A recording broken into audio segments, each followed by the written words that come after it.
What's up guys, Brad here. In this video I'll be reviewing SVS's SoundPatch tri-band wireless audio adapter.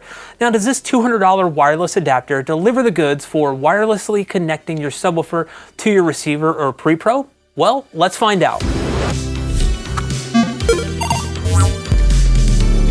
Now, if you haven't seen my previous overview video on the tri-band wireless audio adapter, which I did alongside SVS's isolation feet, then I highly suggest checking that video out in the card above. Now, it's not required watching by any means, but I do go over what you get in the box. So if that kind of stuff interests you, then check that video out, as I won't really be going over that in this video. But in all honesty, what you get is pretty straightforward and exactly what you'd expect. Now, I do want to note that you can add additional receivers at the time of purchase on SVS's website, though I didn't see a way to do that if you already own the transmitter and receiver combo. So you may want to contact SVS support if you're interested in adding additional receivers after you've already bought the combo. Now, before we go any further, if you're new to the channel, consider hitting that subscribe button and ringing the bell icon so you never miss out when I upload a new video.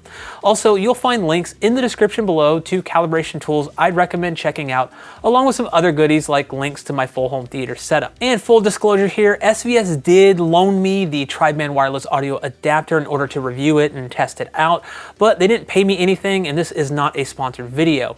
The views and opinions in this video are my own and are based on my experiences using this product, and SVS won't be seeing this video until it goes live and public on YouTube for everyone. So if you're not familiar with this product at all, the tri-band wireless audio adapter is an upgrade over SVS's older wireless audio adapter. Both versions are designed to allow you to place your subwoofer or pair of powered speakers pretty much anywhere you want in your room without running a super lengthy cable to it. It's also worth mentioning that both versions will work with any brand subwoofer that has an LFE input on it and does not need to be an SVS branded subwoofer. Now, the older version is still sold on SVS's website and is quite a bit cheaper at $120, but I don't think it's meant for homes with a lot of Wi-Fi signals or Bluetooth devices, and it may be susceptible to wireless interference. The tri-band wireless audio adapter aims to fix that by auto switching between 2.4, 5.2 and 5.8 gigahertz bands, so there's no interruption to the audio signal. Well, that's according to SVS's website description, so I'll go over my personal experiences using the tri-band wireless audio adapter to see if they echo those statements. Now, my first testing of this product was actually during a video I did previously where I walked through how to use REW to determine sub placement by moving the sub, taking a measurement, and then repeating that until you've covered all possible areas. So how did the wireless adapter perform here? Well, one word, flawlessly. I was actually really impressed with just how simple it was to set up. I plugged the wireless adapter's transmitter into one of the outputs on my receiver, the subwoofer output, then plugged the wireless adapter's receiver into the subwoofer's LFE input. Then plugged both USB cables in for power, and they just worked. I didn't need to pair them with each other at all, although it seemed simple enough even if I had to. They both have a pairing button on the back. After that, I kept moving the subwoofer around, so I needed to unplug the wireless adapter's receiver numerous times while keeping the transmitter plugged in. And each time I plugged the receiver back in, within 1 or 2 seconds, I was good to go.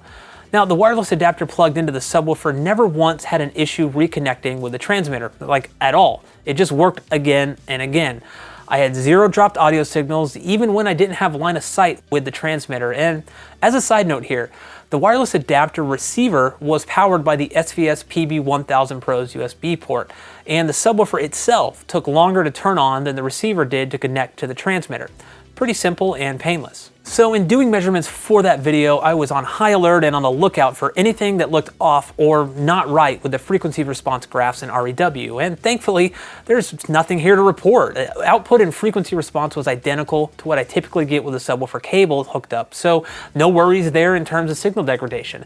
There was just no performance degradation at all, and also very little in the way of latency that I could detect. Now, for reference here, SVS does list the audio latency at around 19 milliseconds, but I honestly couldn't detect any latency while demoing a bunch of different scenes using it in the PB1000 Pro. There really is nothing negative to report here in terms of performance using this in the same room around 20 feet away, with or without line of sight. Now moving on, like I mentioned in my overview video, I have a pair of powered studio monitors in my office that I wanted to try out with the tri-band wireless audio adapter, which I ended up hooking up to the Zone 2 output on my Denon receiver. Now, this really isn't an ideal situation here because I have a PC in my office, obviously, that I have my studio monitors hooked up to, so I can listen to music anytime I want. But since it's about 50 feet away from my receiver and also through 4 sets of walls, I figured it'd be a good test for the tri-band wireless audio adapter. And honestly, like with the subwoofer test, it worked flawlessly and setup was just as easy and painless as it was with the subwoofers. Now, I did have to use my own stereo RCA cables, as you only get 2 single RCA interconnects in the box, but that's really just a nitpick. There were no audio dropouts at all during my listening time, which was total of about 4 hours. Everything I played on it sounded identical to what it sounds like when using my Focusrite Scarlett to send the signal to my studio monitors. And finally, I want to talk about the build quality of these little guys. Now, there's nothing really to write home about here. They're mostly plastic and have the exact same configuration on the back of each, though one is obviously a transmitter while the other is a receiver. Now, what I will say is that they're really lightweight and also not very big, so they're pretty easy to hide out of sight. However, I would be extremely hesitant putting these anywhere they could fall off of, and I definitely wouldn't put these outdoors or any place prone to moisture for any length of time if you don't want them to get ruined. Now, with that said, they're not designed or engineered for outdoor garage use or for putting speakers in your bathroom if that's what you want to do, and I'm pretty sure plastic was used because metals have a tendency to interfere with wireless signals of all types, so I think SVS went with a safer approach here to prevent any issues. So what are my final thoughts on the tri-band wireless audio adapter? Well, as it stands, it worked better than I thought it would. Not that I expected it to be terrible, not at all, but I've had issues with wireless audio interference in the past, so I was expecting there to be some issues, and there simply weren't any to speak of.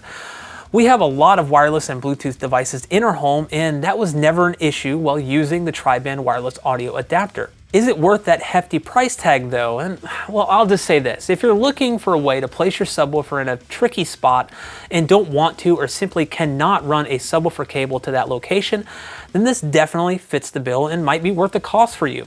It also likely won't give you an issue if you have a lot of wireless devices in your home, and can also be used to easily bring audio to a pair of powered speakers in another part of your house. Overall, the tri-band wireless audio adapter from SVS, while a bit pricey, is an excellent performing wireless audio adapter. If you're in the market for something like this, then I definitely think it may be worth considering. If you enjoyed this video and found it helpful, feel free to give it a thumbs up as it helps this video reach more people. If you have any questions about SVS's tri-band wireless audio adapter, or if you use one yourself and want to share your experiences with others, feel free to leave a comment down below. Thank you for watching, and I'll catch you in the next one.